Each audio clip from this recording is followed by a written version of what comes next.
Après, on peut ouvrir ROR, comme ça. Donc on va retrouver tout, hein, le stage 1, le stage 2, le stage 3 qui là ne sont pas activés. On va avoir les enveloppes ici, donc les mouvements, ce qui va créer du mouvement, de LFO, un enveloppe follower donc qui suit le volume du son qui rentre, et donc un noise qui peut être Wander, SH, Brown, donc ça veut dire qu'ils vont bouger différemment. Hein. Le Simpler fait des mouvements plus simples, le Wander va faire plus de variations. Celui-là, c'est carrément, il reste à un moment sur une valeur et puis après il bouge.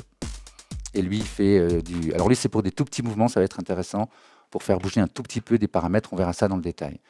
Là, on va donc avoir la matrice. Je ne sais pas, on prend la petite pilule rouge et on rentre dans la matrice. Donc c'est ici que ça se passe, où effectivement, on va retrouver donc tous les paramètres. Hein, pour ceux qui connaissent Wavetable et tout ça, c'est pas inconnu. Mais ce qui est intéressant, c'est que ROR, on n'a pas besoin de l'ouvrir pour bien l'utiliser. Il est beaucoup plus pratique à utiliser fermé, parce qu'en fait, ici, on a donc les modulations. Et donc, du coup, il suffit, par exemple, là, je vais le faire. Hein. Tiens, je voudrais que ça suive comment dire, le volume du son. D'accord? Vous voyez qu'ici, j'ai enveloppe, matrix, modulation, source de modulation. Donc, effectivement, si je touche un paramètre, le bias, ben, il apparaît ici. Si je touche Amount, il apparaît là. Ce qui est beaucoup plus facile, si vous voulez, que quand on a le... Non, le tableau, c'est là. Le tableau qui est ouvert, où effectivement, on peut avoir du mal de... Voilà l'amount, le output, vous voyez, il apparaît ici. Donc, il faut aller dans la liste et tout. En fait, en vrai, moi, je ne l'ouvre pas, contrairement à Wavetable où je l'ouvre tout le temps pour l'utiliser. Là, vous pouvez l'utiliser de cette façon, c'est très bien. Donc, par exemple, effectivement, l'enveloppe,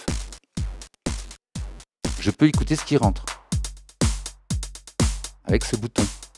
Donc du coup, en dessous, je vais pouvoir filtrer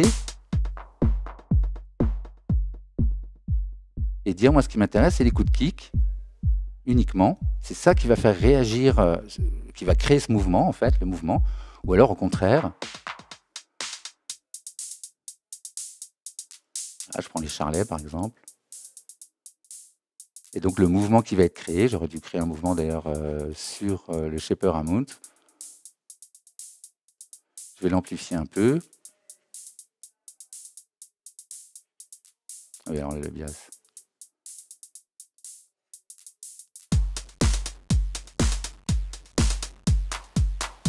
Alors que si je vais chercher le kick, ça donnera autre chose.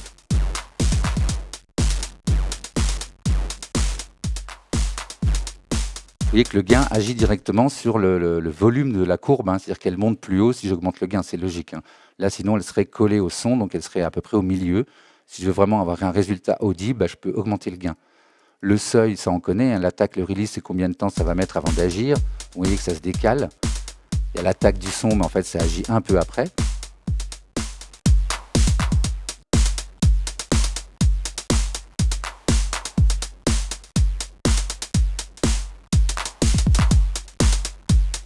Je vais enlever le filtre.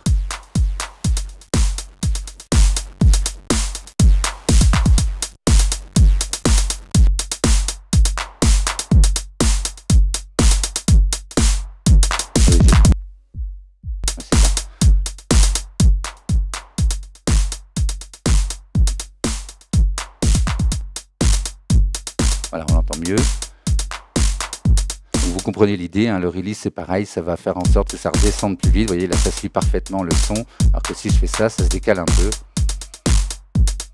Pareil pour le seuil, je peux mettre un seuil qui dit que si le son est en dessous, ça ne déclenche pas de mouvement.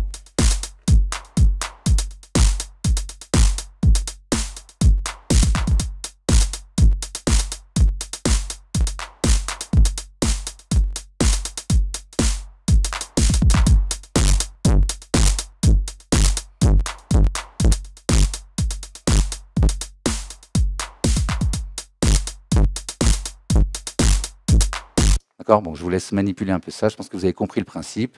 Le noise et les faux, on ira dans le détail. Et donc Matrix, on retrouve tous les paramètres qu'on a déjà assignés, si vous voulez, à un mouvement. C'est un peu ça l'idée. Ici, donc, on en a parlé, hein, le feedback.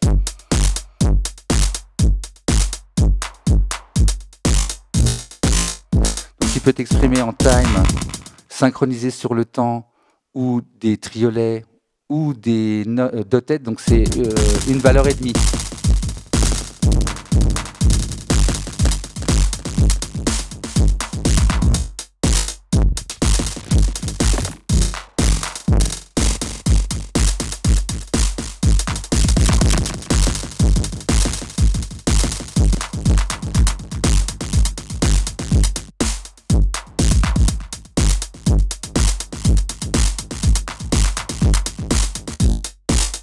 La note, ça peut être intéressant. On va le faire résonner.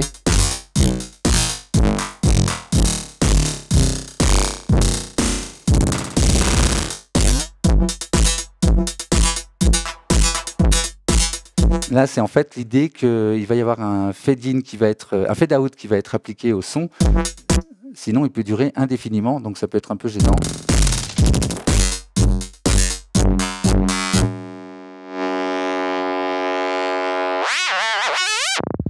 On peut s'amuser à ça, évidemment, hein. Parce que là, il va jamais s'arrêter.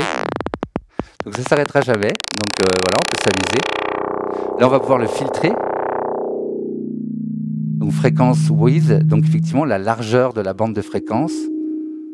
Et si on rajoute ce petit bouton, effectivement, il va pouvoir faire un fade out. Vous avez vu, maintenant le son dure moins longtemps. C'est-à-dire qu'il va diminuer tout seul alors que je suis à 100%. Pas de problème. Et là, on inverse la phase. Donc ça renvoie à gauche qui était à gauche et à droite qui était... ça inverse la phase du signal. Enfin non, c'est pas la gauche-droite, d'ailleurs c'est la phase, ouais. Donc ça donne des résultats, on verra au fur et à mesure, ça peut donner des résultats intéressants en bougeant ce paramètre. Voilà pour le feedback. Donc vous avez compris qu'on le retrouvera ici, si on active ici Routing Feedback. Effectivement, ce qu'on peut saturer ici, c'est donc le feedback.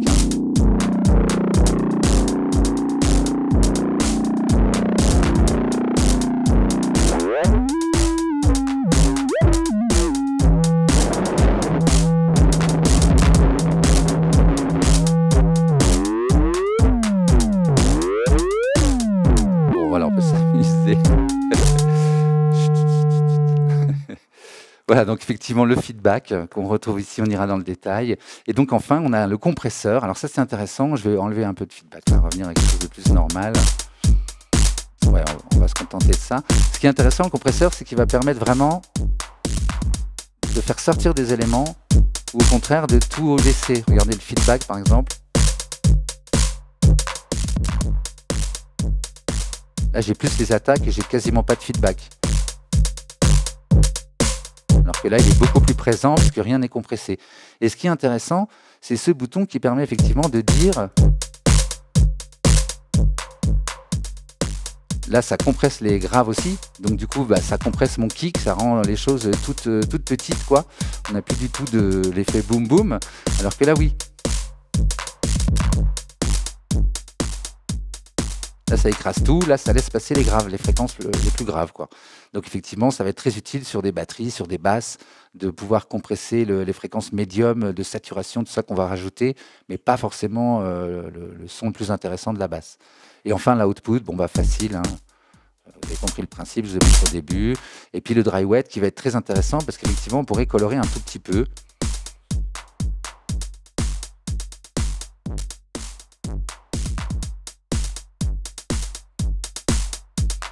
On verra dans la deuxième partie, c'est qu'effectivement, il peut être très intéressant pour ramener juste une petite couleur ou traiter un peu différemment les sides ou les fréquences médium, mais vraiment légèrement amener une petite teinte pour le mixage, par exemple. Faire ressortir un élément, faciliter son mixage, etc.